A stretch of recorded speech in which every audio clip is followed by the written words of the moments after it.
en ont profité par des bonnes œuvres et dont d'autres ont été négligents. Alors, ô toi qui agis en bien, félicitations pour tes bonnes œuvres.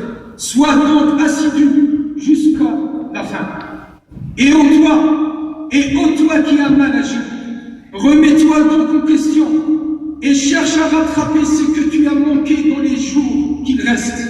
Certes, nous serons tous interrogés sur ce temps que l'on gâchait dans des choses interdites ou dans des choses non bénéfiques.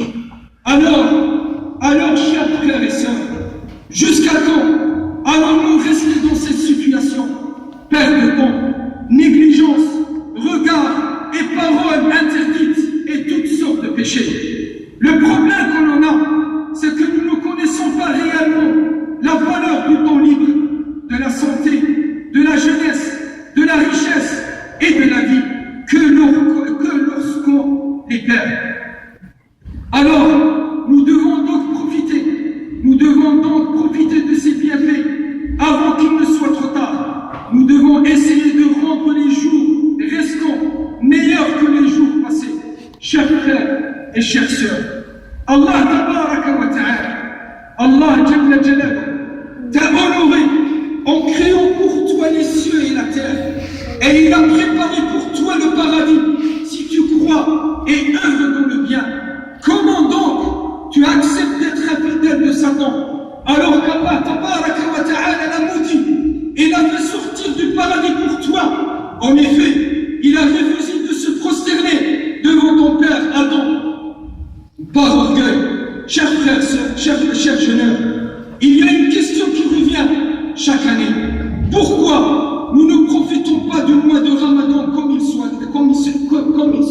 il se doit? La réponse a plusieurs explications. La première est la négligence de la bonne attention du jeûne. Tu dois savoir, chers frères et sœurs, que ton délaissement de la nourriture, de la boisson et des désirs intimes doivent être pour Allah Jalla Jalaluhu. Si tu prends conscience de cela, tu vas ressentir la douceur du jeûne et tu vas apprécier la saveur de cette adoration. La deuxième explication est la négligence des 5 prières obligatoires. En ne les accomplissant pas à l'heure, par exemple, ou encore en ne les accomplissant pas en groupe à la mosquée, cela fait partie des plus grandes causes de la perte de Ramadan. Car celui qui néglige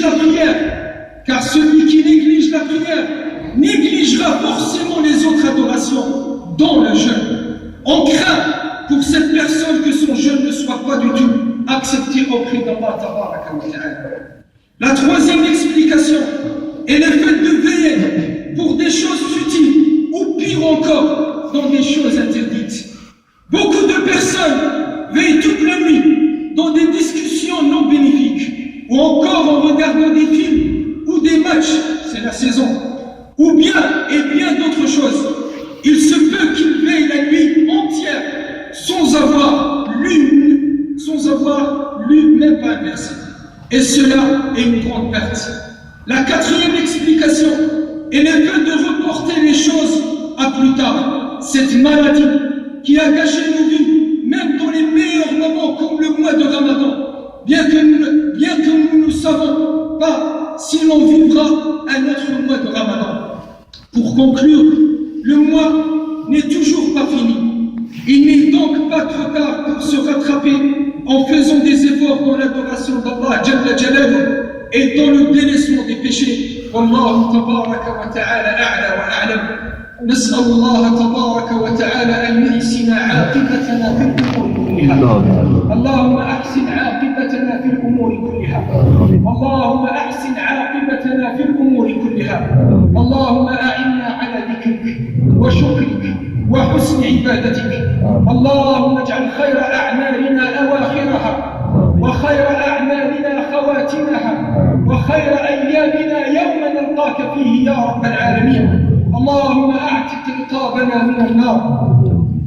اللهم أعتق رقابنا من النار. اللهم أعتق رقابنا من النار. اللهم اغفر لنا ولوالدينا وللمؤمنين يوم يقوم الحساب.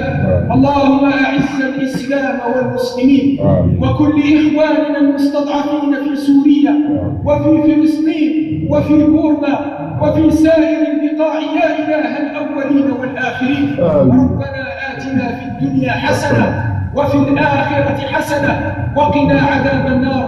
آمين والحمد لله رب العالمين.